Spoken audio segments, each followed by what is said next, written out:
Good evening and welcome to Nashville. I'm Alan Jackson. It's been the most effective campaign slogan in modern times, Make America Great Again. Donald Trump won 2 elections with it, and now the Democrats are struggling to come up with an equally effective one. So far they've got nothing, and if they base it on what they're doing these days, it might well be called, if Trump does it, we're against it. It seems that they can't cope with the fact that the president has effectively strengthened the economy, stopped the illegal traffic from coming into the country, and brought much of the world to genuine peace.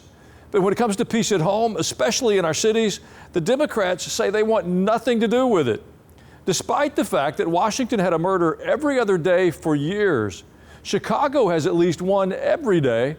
New York City and its subway system is a nightmare. Los Angeles, Baltimore, they're much the same, where you don't want to be out alone, especially at night. President Trump decided enough was enough.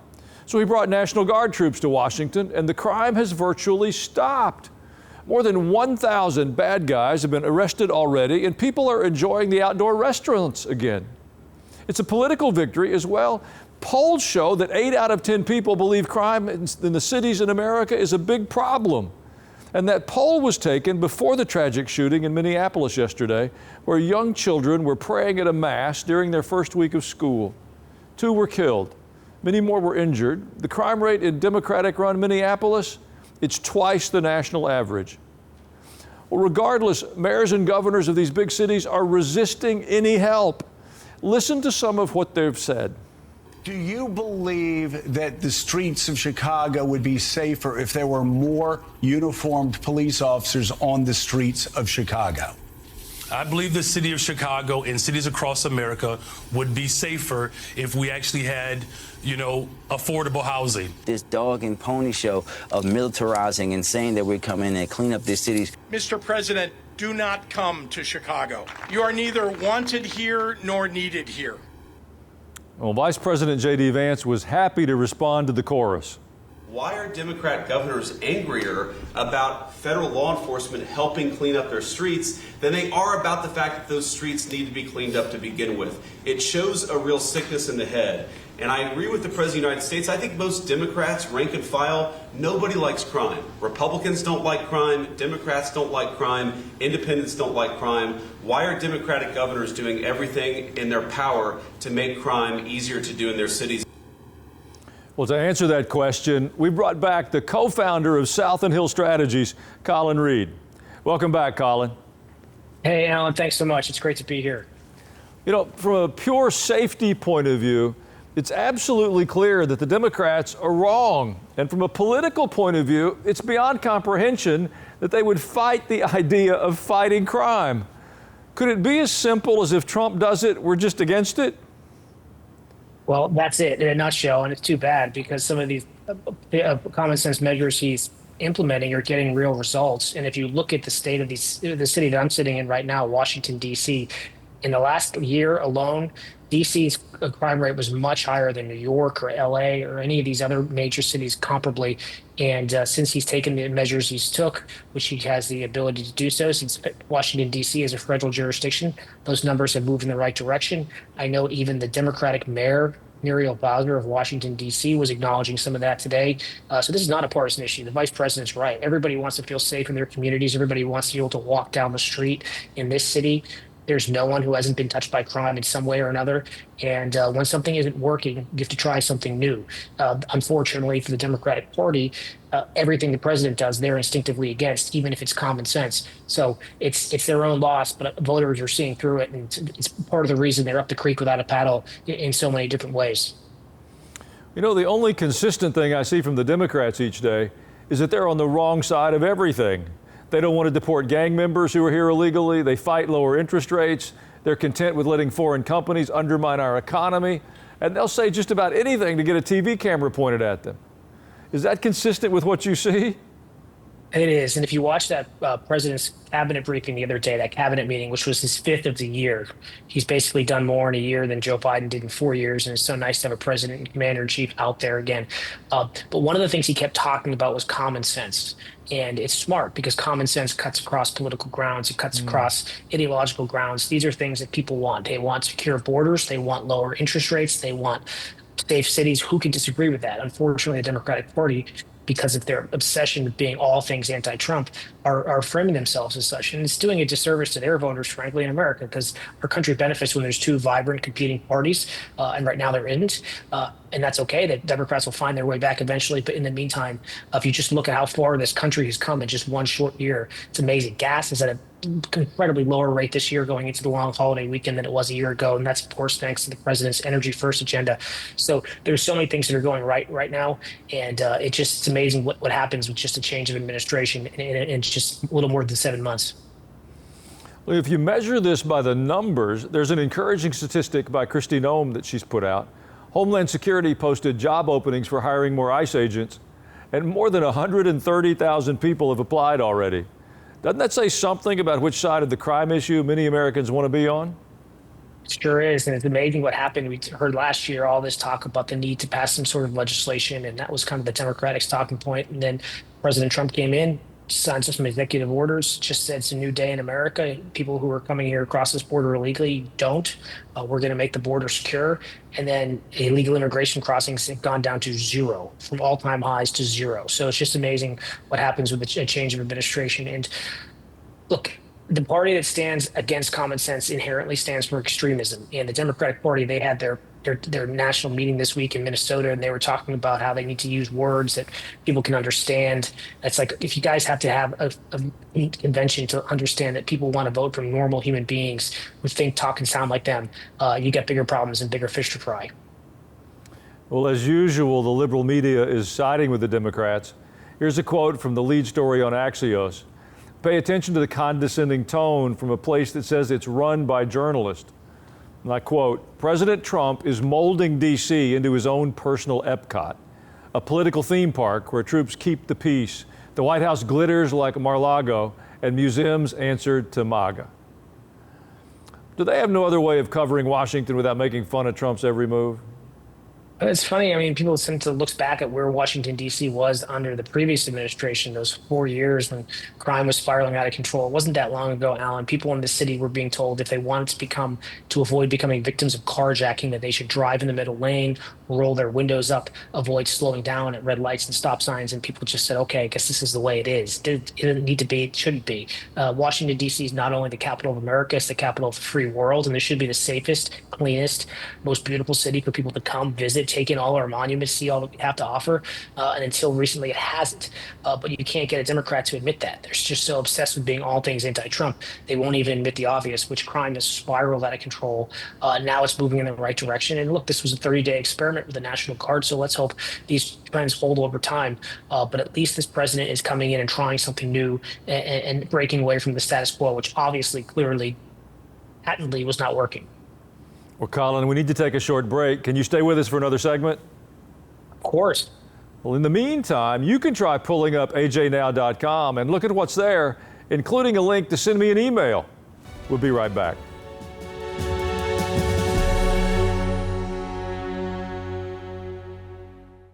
I'd like to extend a personal invitation to join us for our Culture and Christianity Conference. It's September the 19th and 20th on our campus here at World Outreach Church, just outside of Nashville. We've chosen 3 specific topics to explore with a wonderful group of guests. We're going to talk about the church and our expected impact in this culture, the media and their impact in our culture, and then finally, our health, how we can be healthy in the midst of all these competing voices we're hearing. The real goal is how we take our faith and integrate it in our world so we have better lives, stronger families, and strengthen our nation.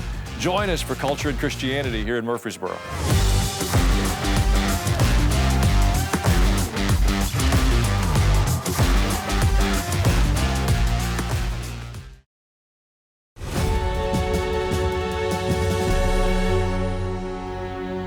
We're back now with the co-founder of South and Hill Strategies, Colin Reed. Here's an interesting twist on how the White House is reframing the recently passed budget bill.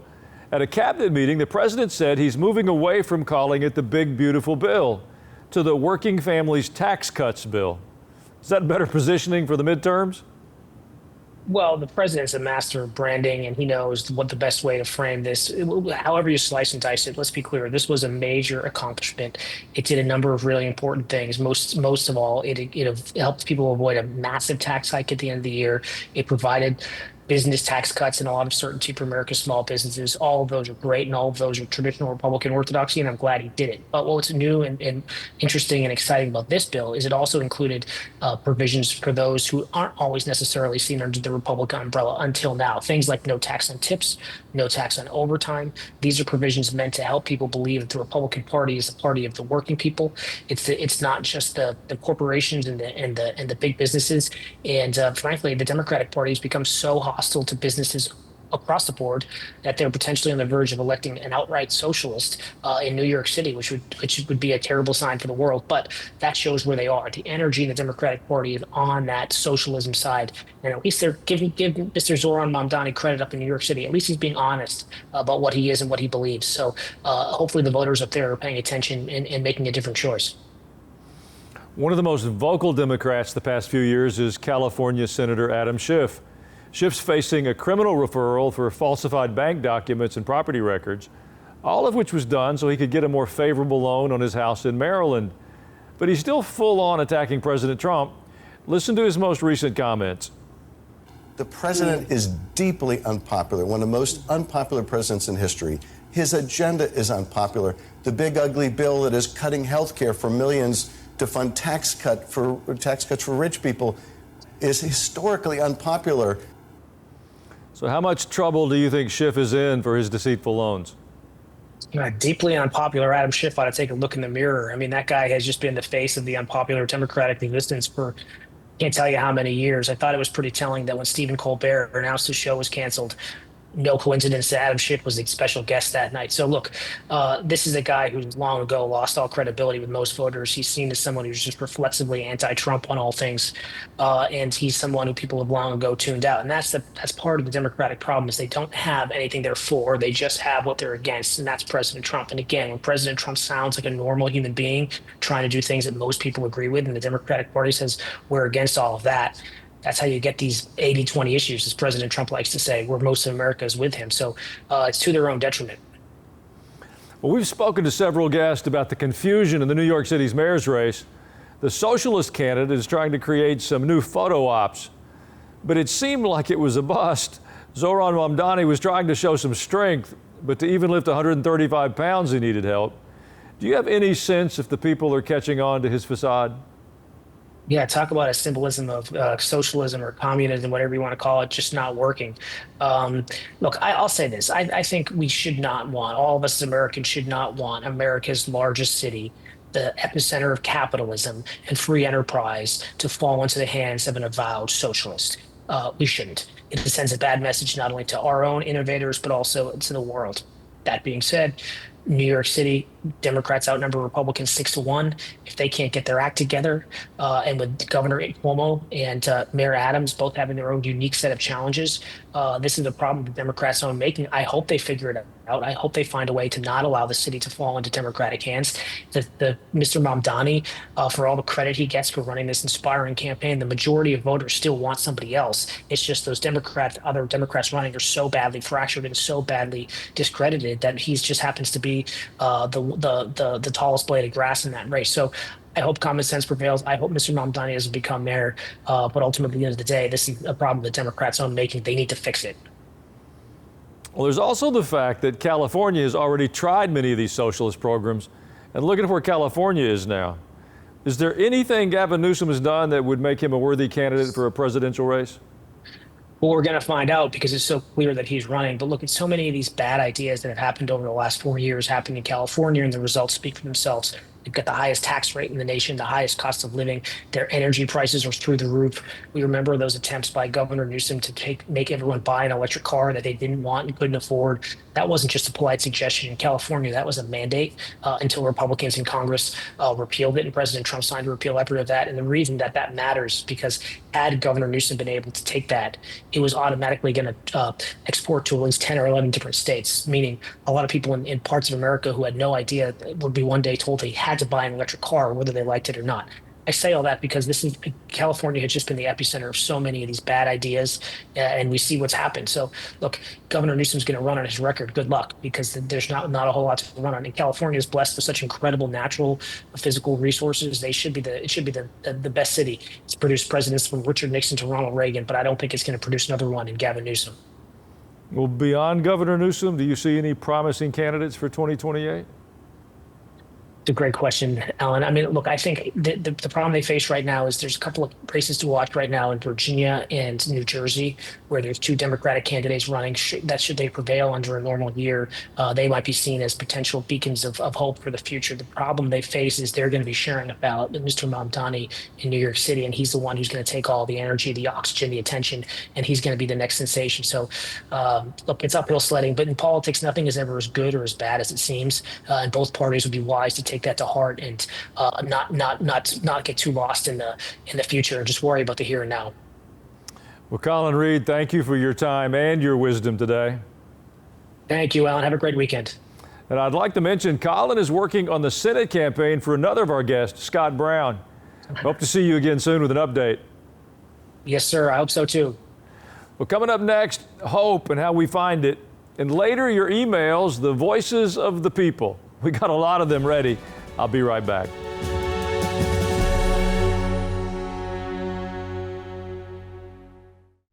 Hey, I want to give you a personal invitation to join my podcast, Culture and Christianity. For a person to think that the Bible is not political, you don't know the Bible. We're trying to understand how to take our faith outside the walls of the church and live it out in the marketplace. He will show you what to do, whether it's in our communities, in our country, or other places in the world. So I brought in some friends, some people that are trying to do this. How could anyone call themselves Christian and be pro-choice? Is beyond my comprehension. But I think he wanted them open and in need of him every day. We have been living through a season of unprecedented deception, propaganda, manipulation. Everybody says, Israel is attacking schools in the Gaza Strip. I want to be a part of seeing culture and Christianity intersect. Hope you enjoy the podcast.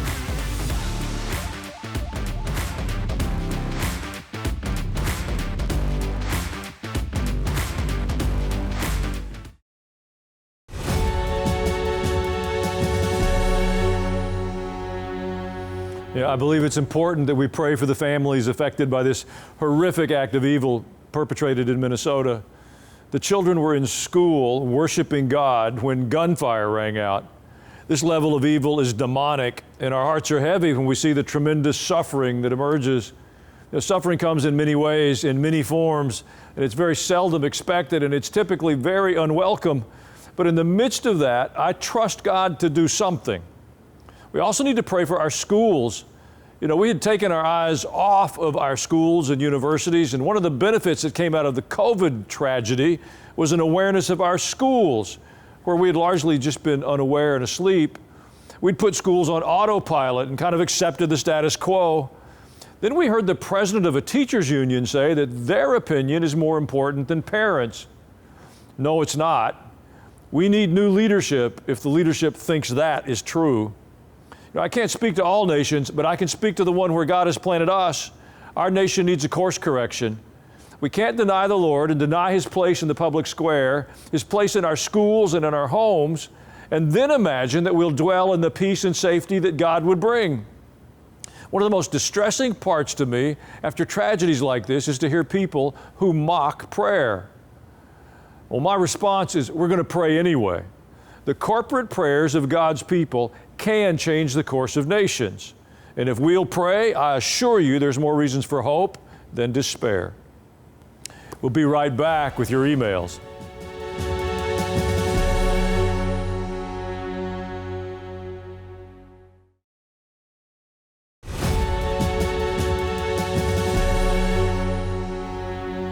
Thank you for spending a few minutes of your day with us. Just a reminder, if you ever miss a live episode, you can always go to ajnow.com.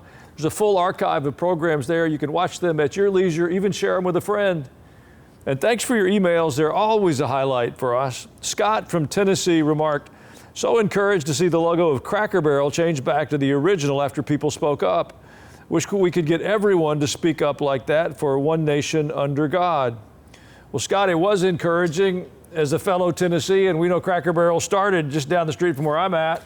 It was good to see the people respond, and for once, a corporate power structure paid attention.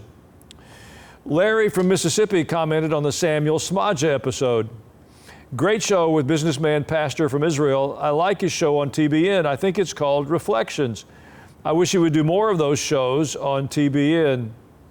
Well, I agree, Larry. I think Samuel has an intriguing and unique perspective on what's happening in Israel and beyond, and we all benefit when he takes the time to share it. AK from Lawrenceburg, Tennessee said, how sad that families can't grieve the loss at the Minneapolis Catholic school shooting without the Democrats demanding gun control only minutes after. Praying for all those affected. Well, AK, I do think there's far too many people rushing to take political advantage of a tragedy. Not new behavior, but it doesn't make it any better. It's actually repulsive to watch, and prayer does make a difference. No matter what Jen Psaki says, we're going to keep praying. Dennis from Alabama, my wife and I see you on TBN every evening. Thank you for your bold and truthful broadcast. God bless your efforts. Well, thanks for watching. Maybe invite a friend. The more the merrier. And finally, Sherry from Tennessee said, can Satan speak words to us like the Holy Spirit that we can hear? Well, Sherry, that's a good question. I do think that our minds are a battlefield, and we can have thoughts that oftentimes are certainly not inspired by God. So yeah, I have to believe that there are ungodly, unholy spirits that can influence our thoughts and our minds. It's important what we think about, that we have the self-discipline to not just let our emotions drive our thoughts anywhere, but we focus them in an intentional way. I think that's why reading the Word of God is such a powerful and helpful part of flourishing in this season of confusion. Well, as always, it's an honor to have a few minutes with you this day. I'm Alan Jackson, and I pray you have a wonderful evening.